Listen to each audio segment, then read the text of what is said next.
In this video, I talk about doing some preventative maintenance to your parking lot striping machine so that when you run into the similar problem that I did, this video is going to help you identify the issue so that you can learn from my mistakes and that you'll have an understanding of what your problem might be when you encounter it.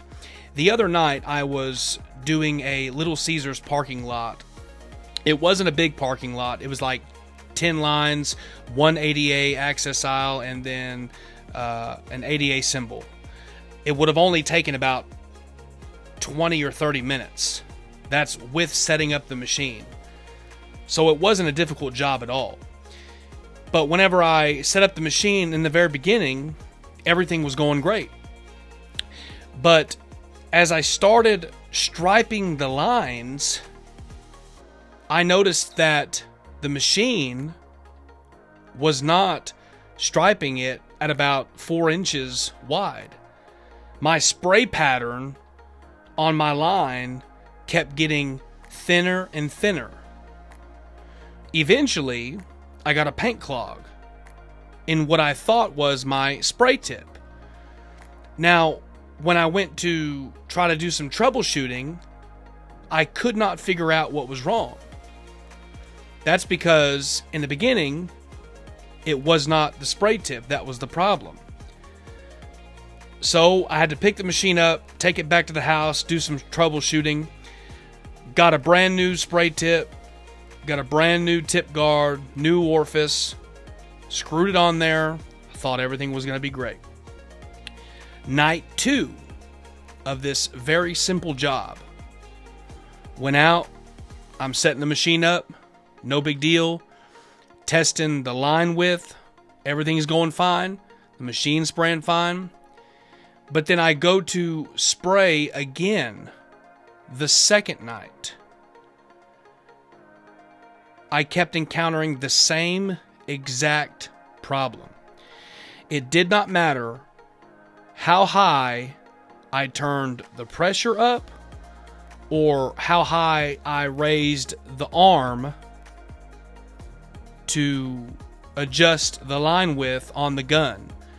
My lines kept getting skinnier and skinnier, and I could not figure out what was wrong. So I asked a couple of friends of mine. I want to give a big shout out to Jim Patriot, a seasoned veteran. He gave me some advice, some tips, and told me that there was a filter in that spray gun. Sure enough, I unscrew it, as you can see right here, and pull it out, and lo and behold, there's a filter inside of that spray gun that I've never cleaned out.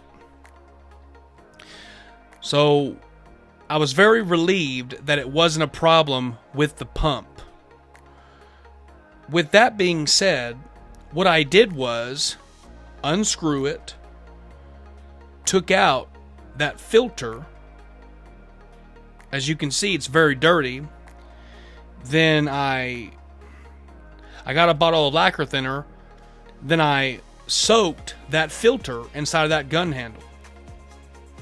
Sure enough, I set it back up. Everything's running fine.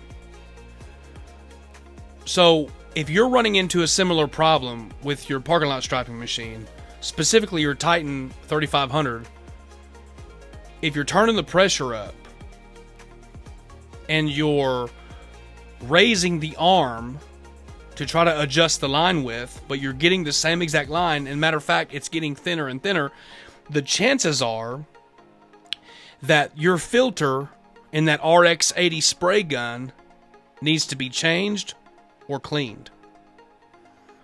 If you like this video, don't forget to hit the subscribe button, and we will see you in the next video. All right, later.